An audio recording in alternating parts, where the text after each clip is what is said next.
ഇനിയും വാർ വരും, ഇനിയും കൊറോണ വരും, ഈ ഗൾഫ് പണം എന്നും ഉണ്ടാവുന്നൊന്നും ചിന്തിക്കണ്ട. ഇത്രയും സ്ക്വയർ ഫീറ്റ് ഉണ്ടാക്കിയ പൈസ ഉണ്ടെങ്കിൽ കേരളത്തിന് നമുക്ക് സിംഗപ്പൂരാക്കാം. ഒരു ജപ്പാൻ മോഡൽ പ്രൊഡക്ഷൻ, അല്ലെങ്കിൽ ഒരു കൊറിയ മോഡൽ പ്രൊഡക്ഷൻ, അല്ലെങ്കിൽ ഒരു യൂറോപ്പ് മോഡൽ പ്രൊഡക്ഷൻ, അതൊക്കെ ഇവിടെ നടക്കും. ബിസിനസ്സിനെതിരെ പ്രവർത്തിക്കുന്ന ഒരു ആന്റി നാഷണൽ ക്രൈമായ ജാമ്യമില്ലാ വകുപ്പായിട്ട് ഗവൺമെന്റ് പാസ്സാക്കണം. നാട്ടിൽ കാണുന്ന മന്തിക്കടകളും മറ്റേ നൈറ്റ് വൈബുകളും ഒക്കെ കണ്ടാൽ നമുക്ക് മനസ്സിലാവും ദൂർത്താണ്. ഇപ്പം ഇത്രയും സ്റ്റാർട്ടപ്പുകൾ ഇപ്പോൾ ഒത്മാൻ ആണെങ്കിൽ ഒത്മാനിൽ ഇപ്പം നമുക്ക് ഒരുപാട് ഈ കമ്മ്യൂണിറ്റിയിൽ ഒരുപാട് ആൾക്കാർ ഈ പറഞ്ഞ പുതിയ ഐഡിയകളുമായിട്ട് സ്റ്റാർട്ടപ്പുകളായിട്ട് നമ്മളെ കേരളത്തിൽ അല്ലെങ്കിൽ ഇന്ത്യയിൽ വരുമ്പം സ്റ്റാർട്ടപ്പുകളുടെ ഒരു സാധ്യത എത്രത്തോളം നമ്മളെ നാട്ടിലുണ്ട്, അല്ലെങ്കിൽ ഇവരെവിടെയാണ് ഇത് സ്റ്റാർട്ട് ചെയ്യേണ്ടത്, ഇതിൻ്റെ ഒരു ഇനീഷ്യൽ സ്റ്റേജ് എവിടെയാണ് ശരിക്കും? കേരളത്തെ ഒന്നും കൂടി പഠിക്കണം. കേരളം ഇപ്പം എൻ്റെ കുട്ടിക്കാലത്തേക്ക് പോയാൽ മതി, കുറെ അപ്പുറത്തേക്കൊന്നും പോണ്ട. ഒരു 1980 പോയാൽ മതി. കേരളം പട്ടിണിയിലായിരുന്നു നമ്മളൊക്കെ. 3 നേരത്തെ ഭക്ഷണമൊക്കെ ഭയങ്കര ലക്ഷറിയാണ്. 2 നേരം ടോപ്പാണ്, 1 നേരം ഓക്കെയാണ്. 1 നേരം ഓക്കെയാണ്, 2 നേരം ടോപ്പാണ്. 3 നേരം എന്ന് പറഞ്ഞാല് പിന്നെ നിങ്ങൾ വലിയ തറവാട്ടുകാരാണ്. ആ തറവാട്ടുകാരെ നിങ്ങൾക്ക് ജനറേഷന് തീരെ കേൾക്കണ ഇഷ്ടമല്ലല്ലോ. നമ്മളെ കണ്ടില്ല. അപ്പം അത് കഴിഞ്ഞാണ് പിന്നെ നമ്മൾ ഗൾഫിൽ പോയത്. ഗൾഫിൽ പോയി അത്യാവശ്യം ശമ്പളം 1000 റിയാൽ, 1500 റിയാൽ, 2000 റിയാൽ ശമ്പളം വാങ്ങി നമ്മൾ നാട്ടിൽ വന്ന് നാട്ടിലൊരു ചെറിയ മണ്ണിന്റെ അല്ലെങ്കിൽ മണ്ണൊക്കെ മാറ്റി, മണ്ണിന്റെ വീടൊക്കെ മാറ്റി നമ്മൾ റോഡിന്റെ വീട് അല്ലെങ്കിൽ വാർപ്പിന്റെ ചെറിയ 1 നില വീടൊക്കെ വെച്ച്, എന്നിട്ട് ചെറിയ വാഹനമൊക്കെ വാങ്ങി, ഒരു ബൈക്കൊക്കെ വാങ്ങി, അല്ലെങ്കിൽ ചെറിയ കാറൊക്കെ വാങ്ങി, അങ്ങനെ നാട്ടിൽ പട്ടിണിയൊക്കെ മാറി. എന്നിട്ട് നമ്മൾ കുട്ടികളെ പഠിക്കാൻ വിട്ട്. അങ്ങനെ കുട്ടികളൊക്കെ പോയി പഠിച്ച് സെറ്റായി. പിന്നെ എൻ്റെ ജനറേഷൻ വന്നു. എൻ്റെ ജനറേഷൻ ഗൾഫിൽ പോയിട്ട് എൻ്റെ ജനറേഷൻ ആക്ച്വലി ഒരു 2000 സാലറിക്കാണ് ജോയിൻ ചെയ്തത്. പക്ഷെ വിദ്യാഭ്യാസമുള്ള ഞങ്ങളെ ജനറേഷൻ ഒരു 10,000 മുതൽ 25,000 അല്ലെങ്കിൽ 40,000 50,000 ആ റേഞ്ചിലാണ് നമ്മൾ ജോലി. ഒരു 10,000 വാങ്ങാത്തവനുണ്ടാവില്ല വിദ്യാഭ്യാസമുള്ളവൻ. അപ്പം നമ്മുടെ ജനറേഷൻ വന്നിട്ട് ഓന് വാപ്പുണ്ടാക്കിയ ഒരു ഒറ്റ നില എന്ന പേരുണ്ടല്ലോ, ഓന്റെ സ്റ്റാൻഡേർഡിന് പറ്റാതെ അതോം പൊളിച്ചു മാറ്റി പിന്നെ വലിയ വീടാക്കി, 2 നില വീടുകളാക്കി, ബൈക്ക് മാറ്റി കാറാക്കി, കാറ് മാരുതി മാറ്റി ഇന്നോവാക്കി, അങ്ങനെ നമ്മൾ ഇമ്പ്രൂവ് ആയി വന്ന് 2000-ങ്ങൾക്ക് ശേഷം നോക്കുകയാണെങ്കിൽ അടിപൊളിയായിട്ട് എന്താ പറയുക, നല്ല വീട്, നല്ല കാർ. പിന്നെ നമ്മൾ ഇൻവെസ്റ്റ് ചെയ്യാൻ തുടങ്ങി. അതിന്റെ രസം എന്താ വെച്ചാൽ നമ്മളെ ഇൻവെസ്റ്റ്മെന്റ് ഒക്കെ ഒന്നെങ്കിൽ എവിടെയെങ്കിലും കുറെ റബ്ബർ തോട്ടം ആർക്കും വേണ്ടാത്ത വാങ്ങിയിട്ടിരിക്കണം, അതല്ലെങ്കിൽ നമ്മളിപ്പോൾ ഒരു കാസർഗോഡ് നിന്ന് തിരുവനന്തപുരം വരെ ഹൈവേ കൂടെ ഇങ്ങനെ യാത്ര ചെയ്യാം. പുതിയ ഹൈവേ ഉണ്ടല്ലോ, അപ്പൊ നോക്കിയാൽ കുറേ ബിൽഡിംഗ് ഇങ്ങനെ കാണാം. എല്ലാ അങ്ങാടിയിലും ബിൽഡിംഗ്. ഒറ്റ ബിൽഡിംഗ് റെന്റിന് പോയിട്ടില്ല. ഒരു ബിൽഡിംഗ് ഒരു ഉപകാരം. ഒരു ആവറേജ് ഒരു 60% ബിൽഡിങ്ങുകൾ എന്താണ് റെന്റിന് പോകാതെ ഈ പ്രേതാലയം പോലെ ഇങ്ങനെ കിടക്കാണ്. ഇത്രയും സ്ക്വയർ ഫീറ്റ് ഉണ്ടാക്കിയ പൈസ ഉണ്ടെങ്കിൽ കേരളത്തിന് നമുക്ക് സിംഗപ്പൂരാക്കാം. കേരളത്തില് കാസർഗോഡ് മുതൽ ഇവിടെ വരെ വെറുതെ കിടക്കുന്ന ബിൽഡിങ്ങുകൾ ഉണ്ടാക്കിയ പൈസ മാത്രം എടുത്താൽ കേരളത്തിന്റെ ഇൻഫ്രാസ്ട്രക്ചർ ഡെവലപ്മെന്റ് നമുക്ക് സിംഗപ്പൂരാക്കാൻ പറ്റും. അത്രയും പൈസ നമ്മൾ പോയിക്കണം. അപ്പൊ പൈസ വരാത്ത പ്രശ്നം നമുക്കില്ല. പിന്നെ കുറച്ചുകൂടി കഴിഞ്ഞപ്പം ഇപ്പം നിന്റെ ജനറേഷൻ വന്നപ്പോൾ നിങ്ങൾ പിന്നെ എന്താണ് പറയാ, ലോസ്റ്റ് ജനറേഷനാണ്. കാരണം നിങ്ങൾ ഒരു പ്രതിസന്ധി അറിഞ്ഞിട്ടില്ല, വാപ്പാന്റെ പ്രതിസന്ധി അറിഞ്ഞിട്ടില്ല, നമ്മളെ പ്രതിസന്ധി അറിഞ്ഞിട്ടില്ല. പിന്നെ നിങ്ങൾക്ക് ഇനി വീടും ഉണ്ടാക്കണ്ട, കാറും വാങ്ങണ്ട, പറമ്പും വാങ്ങണ്ട, ബിൽഡിംഗും ഉണ്ടാക്കണ്ട, ഒക്കെ സെറ്റാണ്. പിന്നെ നിങ്ങൾ വാപ്പക്കാണ് ശമ്പളം കൂടുകയും ചെയ്തത്. 10,000 മാറി 25,000 ആയിക്കണം. അപ്പൊ ഇനി അത് എന്ത് ചെയ്യണം എന്നുള്ളൊരു ടെൻഷനിലാണ് ആരുള്ളത്, നിങ്ങളുള്ളത്. അങ്ങനെ അതിങ്ങട്ട് മന്തി കഴിച്ചും അത് ഇതാക്കിയും അത് പൊടിയടിച്ചും അങ്ങനെ ആക്കി ഇങ്ങനെ ആക്കിയും പുട്ടടിച്ച് തീർക്കുക. അങ്ങനെ ഒരു പ്രശ്നമുണ്ട്. എല്ലാവരും അങ്ങനെയാണെന്നല്ല, പക്ഷെ അങ്ങനെ ഒരു പ്രശ്നമില്ല. സംശയം ഉണ്ടോ? നാട്ടിൽ കാണുന്ന മന്തിക്കടകളും മറ്റേ നൈറ്റ് വൈബുകളും ഒക്കെ കണ്ടാൽ നമുക്ക് മനസ്സിലാവും ദൂർത്താണ്. അപ്പം പക്ഷേ ഈ ഒരു കാലയളവിൽ എത്രയോ ലക്ഷക്കണക്കിന് കോടി നമ്മുടെ നാട്ടിലേക്ക് വന്നിട്ടുണ്ടെങ്കിൽ, ഇതിന് പറയുകയാണെങ്കിൽ നമ്മുടെ GDP കോൺട്രിബ്യൂഷന്റെ ഒരു 25 to 35% ഈ ഫോറിൻ റെമിറ്റൻസാ. ഇപ്പൊ നമ്മുടെ കോമ്പറ്റീറ്റർ നെക്സ്റ്റ് ആയിട്ടുള്ള പഞ്ചാബിന്റെ 8% ഉള്ളൂ, ഗുജറാത്തിന്റെ 3% ഉള്ളൂ. എന്ത് പറയണത്, ഫോറിൻ ഈ റെമിറ്റൻസ് കോൺട്രിബ്യൂഷൻ. അതേസമയം നമ്മുടെ GDP-യിലേക്ക് നമ്മുടെ മാനുഫാക്ചറിങ് സെഗ്മെന്റ് എത്ര കോൺട്രിബ്യൂട്ട് ചെയ്യുന്ന വെച്ചാൽ ചിലപ്പോൾ 10%, 15%, അല്ലെങ്കിൽ 25%. മാക്സിമം ഇൻഡസ്ട്രി സ്മോളും ബിഗും ഒക്കെ പാടെ കൂട്ടിയാൽ 20, 25, 30 ഒക്കെ എന്താവുന്നുള്ളൂ, ഒരു നമ്മുടെ GDP-യിലേക്ക് കോൺട്രിബ്യൂട്ട് ചെയ്യുന്നുള്ളൂ. അതേസമയം മറ്റ് സ്റ്റേറ്റുകൾ നോക്കുകയാണെങ്കിൽ അവരുടെ 50%, 60% എന്താണ് മാനുഫാക്ചറിങ്ങും ബാക്കിയുള്ള ബിസിനസ്സുകളുമാണ്. അപ്പൊ ഇൻ സമ്മറി കേരളത്തിൽ നമ്മൾക്ക് നഷ്ടപ്പെട്ടു പോയ ഒരു സംഭവം, നമ്മളെ വെറുതെ നമ്മളെ ഡൈനിങ് ടേബിൾ എടുക്കുക, അതിൽ വെച്ച പ്ലേറ്റ് നമ്മൾ ഉണ്ടാക്കിയതല്ല, അതിലുള്ള തക്കാളി ചമ്മന്തി നമ്മൾ ഉണ്ടാക്കിയതല്ല, ഇപ്പൊ അതിലുള്ള തേങ്ങ പോലും നമ്മളതല്ലാത്ത. കേരളം എന്ന് പറഞ്ഞാൽ കേരയുടെ നാട് എന്നാണ്. അതിൽ ചമ്മന്തി പൊടിച്ച തേങ്ങ പോലും നമ്മളതല്ലാതായി വരുന്നുണ്ട്. ഇപ്പം മുളക് നമ്മളതല്ല, ഒന്നും അരി നമ്മളതല്ല, അതിലുള്ള പരിപ്പ് നമ്മളതല്ല, ഒന്നും നമ്മളതല്ല.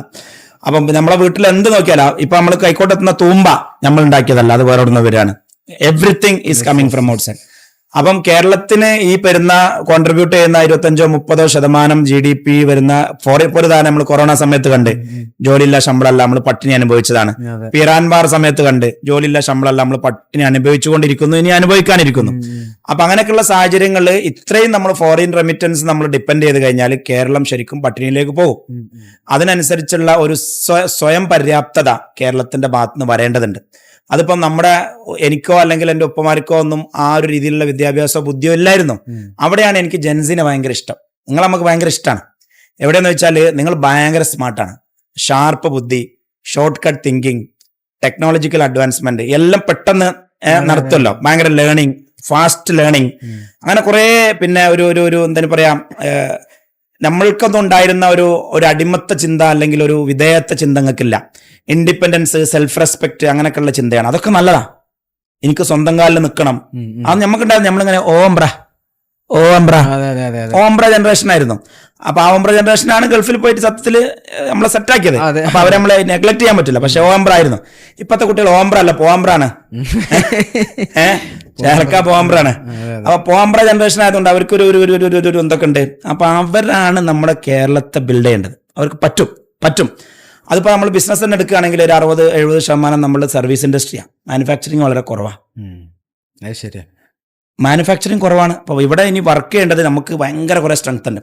ഇപ്പോൾ ലോകത്തെ ടോപ്പ് കമ്പനികളൊക്കെ എടുത്തു നോക്കാം. അത് മാനുഫാക്ചറിങ് ആവട്ടെ, സർവീസ് ആവട്ടെ, സാസ് ആവട്ടെ, ടെക്നോളജി ആവട്ടെ, എന്തും ആവട്ടെ, റീറ്റെയിൽ ആവട്ടെ, ഒക്കെ എടുത്തു. അതിൻ്റെയൊക്കെ തലപ്പത്താരേക്കാരം ഇന്ത്യക്കാര്, കേരളക്കാരാണ്.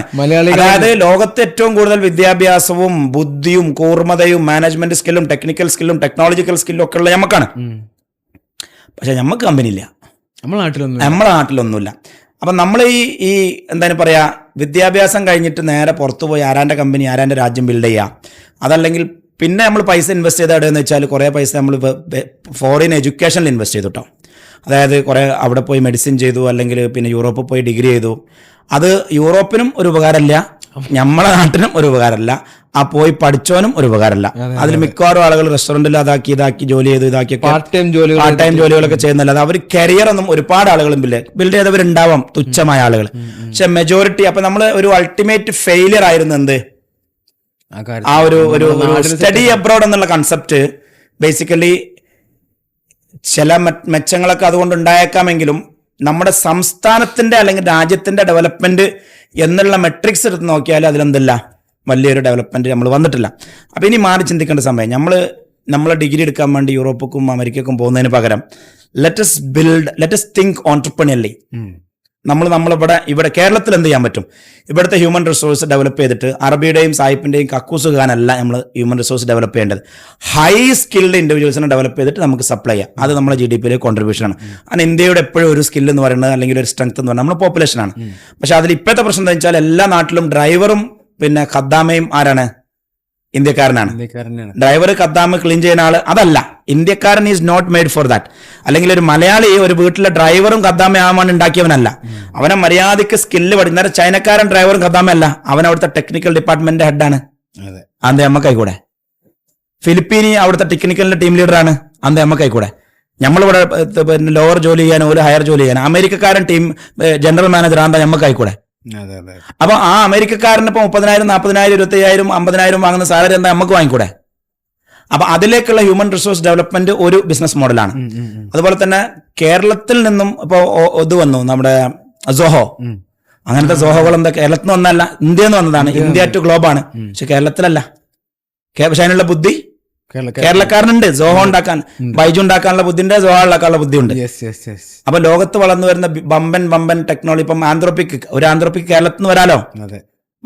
ഇവരുടെ ബൈദു നമ്മുടെ ചൈനയുടെ എന്തായാലും പറയാ, ചാറ്റ് GPT അല്ലാത്ത മറ്റേ സാധനത്തിന് എന്താ പറയാ, ചാറ്റ് GPT അല്ല, ബൈദു എന്നാണ് ചൈനയിൽ വിളിക്കുക. ബൈദു ഡീപ്സിക് ബൈദുവിന്റെ. അപ്പം അങ്ങനെയുള്ള സാധനങ്ങളൊക്കെ ഉണ്ടാക്കാനുള്ള ബുദ്ധി നമുക്കുണ്ട്. എന്നിട്ട് വേൾഡിന് സപ്ലൈ ചെയ്യാനുള്ള ബുദ്ധി. അപ്പൊ ആ ഒരു ടെക്നോളജിക്കൽ പ്രൊഡക്റ്റുകൾ ഉണ്ടാക്കിയിട്ട് വേൾഡിന് സപ്ലൈ ചെയ്യുന്ന ബിസിനസ് മോഡല്. അഗ്രികൾച്ചറൽ, അതായത് നമ്മളെ നാടിന് ആവശ്യമായിട്ടുള്ള എല്ലാ ഫാമിങ്ങും ഒന്നെങ്കിൽ നമ്മുടെ ലാൻഡ് ഉപയോഗിച്ചോ അല്ലെങ്കിൽ അയൽപക്ക ലാൻഡ് ഉപയോഗിച്ചോ, തമിഴ്നാട് കർണാടക ലാൻഡ് അങ്ങ് ഉപയോഗിക്കാം. പക്ഷേ കേരള ഓറിയന്റഡ് ഓൺടർപ്രണേഴ്സ് ചെയ്യുന്ന, പിന്നെ ബയോടെക്നോളജി ഉപയോഗിച്ച് ചെയ്യുന്ന, മെഷീനറി ഉപയോഗിച്ച് ചെയ്യുന്ന പ്രൊഫഷണൽ ഫാമിംഗ് രീതികൾ, അത് നമുക്ക് ബിസിനസ് മോഡലാക്കി കൊണ്ടുവരാം. അങ്ങനെ തുടങ്ങി പിന്നെ നമുക്ക് ആവശ്യമുള്ള എല്ലാ സാധനങ്ങളും പ്രൊഡ്യൂസ് ചെയ്യുന്ന മെഷീനറികളായാലും സാധനങ്ങളായാലും ഒരു ജപ്പാൻ മോഡൽ പ്രൊഡക്ഷൻ, അല്ലെങ്കിൽ ഒരു കൊറിയ മോഡൽ പ്രൊഡക്ഷൻ, അല്ലെങ്കിൽ ഒരു യൂറോപ്പ് മോഡൽ പ്രൊഡക്ഷൻ, അതൊക്കെ ഇവിടെ നടക്കും. അങ്ങനെ നമ്മൾ ചിന്തിച്ചിട്ടില്ല, അതാ പ്രശ്നം. നമ്മൾ ചിന്തിച്ചിട്ടില്ല. അപ്പൊ നിങ്ങൾ ഉടനെ ചിന്തിപ്പിച്ചിട്ടില്ല എന്ന് വേണമെങ്കിൽ പറയാം. അപ്പൊ നിങ്ങൾ ഗവൺമെന്റിനെ കുറ്റം പറഞ്ഞ അതാണ്. അല്ല, ഗവൺമെന്റിനെ കുറ്റം പറയണ്ട. ഗവൺമെന്റ് എന്ന് പറഞ്ഞാൽ നമ്മളിൽ ഒരാളാണ്. നമ്മളെ MLA ആരാണ്? അപ്പൊ നമ്മളെ ചിന്താഗതി തന്നെയാണ് ഗവൺമെന്റിനുള്ളത്. അപ്പൊ നമ്മൾ മാറിയ ഗവൺമെന്റും മാറും. ജനങ്ങൾ മാറിയ ഗവൺമെന്റും മാറി. നമ്മൾ ഗവൺമെന്റിനെ കുറ്റം പറയണ്ട. അപ്പൊ ജനങ്ങളിലാണ് മാറ്റം വരേണ്ടത്. ജനങ്ങളിൽ മാറ്റം വരിക എന്ന് പറഞ്ഞാൽ ഇപ്പോൾ ഈ ഇൻഡസ്ട്രി എന്ന് പറയുന്നത്, മാനുഫാക്ചറിങ് എന്ന് പറയുന്നത്, അല്ലെങ്കിൽ ബിസിനസ് എന്ന് പറയുന്നത് ഈ രാജ്യത്തിന് ആവശ്യമാണെന്നും സംസ്ഥാനത്തിന് ആവശ്യമാണെന്നും സംസ്ഥാനത്തിന്റെ സെൽഫ് ഡിപ്പെൻഡൻസ്, സ്വയം പര്യാപ്തതയ്ക്ക് ആവശ്യമാണെന്നുള്ള അതൊരു ഇപ്പൊ ദുബൈയിൽ ഇപ്പൊ കമ്പനി തുടങ്ങാൻ പിന്നെ പഞ്ചായത്ത് പ്രസിഡന്റ് കാലൊടുക്കേണ്ട ആവശ്യമില്ല. അവിടെ പോയിട്ട് ഓംബ്രാന്ന് നിൽക്കണ്ടല്ലോ. അതവിടെ ഇലക്ട്രോണിക്കലി അപ്ലൈ ചെയ്താൽ ഫീസ് അടച്ച സാധനം അപ്രൂവ് ആയി വരും. ആ സംവിധാനം ഇവിടെ കൊണ്ടുവരണം. ആന്ധ്രാപ്രദേശിൽ വന്നല്ലോ, ഇവിടെ വരണം. ചൈനയിൽ കമ്പനി ഫോം ചെയ്യാൻ നമുക്ക് ഓൺലൈൻ അപ്ലൈ ചെയ്താൽ മതിയല്ലോ. അവിടെ പോയി ഓംബ്ര അടിക്കണ്ട. അപ്പൊ ആ ഓംബ്ര പരിപാടി ഇവിടെ നിർത്തണം. ഞാൻ പറഞ്ഞ മനസ്സിലായി. ആ ഒരു ഉദ്യോഗസ്ഥ ഡിപ്പെൻഡൻസി മാറ്റിയിട്ട്, ബ്യൂറോക്രസി മാറ്റിയിട്ട് നമുക്ക് ഇവിടെ സിസ്റ്റംസ് ഉണ്ടാക്കാം. അപ്പൊ ഏകജാലക സംവിധാനത്തിൽ നമ്മൾ അപ്രൂവൽസും കാര്യങ്ങളും എല്ലാം ജനങ്ങളായിട്ട് ബന്ധമല്ല. അപ്പൊ കൈക്കൂലി വിഷയങ്ങൾ, ബ്ലോക്കിംഗ് ഒന്നും ഉണ്ടാവില്ല. അത് സിമ്പിൾ ആയിട്ട് കൊണ്ടുവരാം. ടെക്നോളജിക്കൽ ഇൻവെസ്റ്റ്മെന്റ് അതിന് വേണ്ടുള്ളൂ. കാരണം മറ്റുള്ളവർക്ക് ഒരു ഇപ്പൊ ഈവൻ നമ്മളെ ഷോപ്പ് വിസിറ്റ് അതിന് വരെ ആള് വരണ്ട.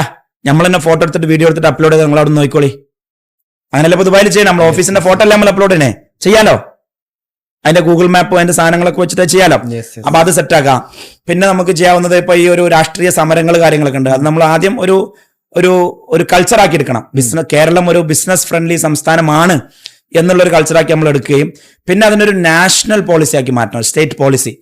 അതിനെതിരെ പ്രവർത്തിക്കുന്നവർ ഒരു ആന്റി നാഷണൽ ആയിട്ട് മാറണം. എന്തിനെതിരെ പ്രവർത്തിക്കുന്നവര്? ബിസിനസ്സിനെതിരെ പ്രവർത്തിക്കുന്നവർ ആന്റി നാഷണൽ ക്രൈമായി ജാമ്യമില്ലാ വകുപ്പായിട്ട് ഗവൺമെന്റ് പാസ്സാക്കണം. കാരണം അവര് രാജ്യത്തെ നശിപ്പിക്കുകയാണല്ലോ ചെയ്യുന്നത്. ഈ രാജ്യത്തിനെ സ്വയം പര്യാപ്തമാക്കേണ്ട ബിസിനസ്സുകാരൻ കൊണ്ടുവരുന്ന സംഭവങ്ങൾ ഇല്ലാതാക്കുന്നവൻ ആന്റി നാഷണലാണ്. സമ്പത്തിനെ നശിപ്പിക്കല്ലേ ചെയ്യണം. അപ്പൊ അതിനനുസരിച്ചുള്ള ഒരു പോളിസി ഗവൺമെന്റ് കൊണ്ടുവരണം. അപ്പൊ അങ്ങനെ ബ്യൂറോക്രസി കുറച്ചു കൊണ്ടുവരാം, രാഷ്ട്രീയ ഇടപെടലുകൾ കുറച്ചു കൊണ്ടുവരാം. എന്നിട്ട് ഈ യുവാക്കൾക്ക് നമ്മൾ പറഞ്ഞ നമ്മളെ യുവാക്കൾക്ക് ഗവൺമെന്റ് സബ്സിഡികളും ലോണുകളും അല്ലെങ്കിൽ ചെറിയ ചെറിയ സപ്പോർട്ടുകളും ഗൈഡൻസുകളും മെന്ററിങ്ങുകളും വർക്ക്ഷോപ്പുകളും പദ്ധതികളും കൃഷി എങ്ങനെ ചെയ്യാം. ഇപ്പൊ നമ്മൾ തൃശ്ശൂർ പോയാൽ ഇതുണ്ട് നമ്മുടെ കാർഷിക യൂണിവേഴ്സിറ്റി, എന്തായാലും പേര് മണ്ണുത്തി. അവിടെ ഞങ്ങൾക്ക് കൃഷി പഠിപ്പിച്ചു തരട്ടെ. നമ്മളെ കുട്ടികളെ നമ്മൾ കൊണ്ടുപോയിട്ട് നമുക്ക് എന്താക്കാം, കാർഷികമായിട്ട് ചെയ്യാൻ ഉദ്ദേശിക്കുന്ന കുട്ടികൾക്ക് നിങ്ങൾ ട്രെയിനിങ് കൊടുക്കി.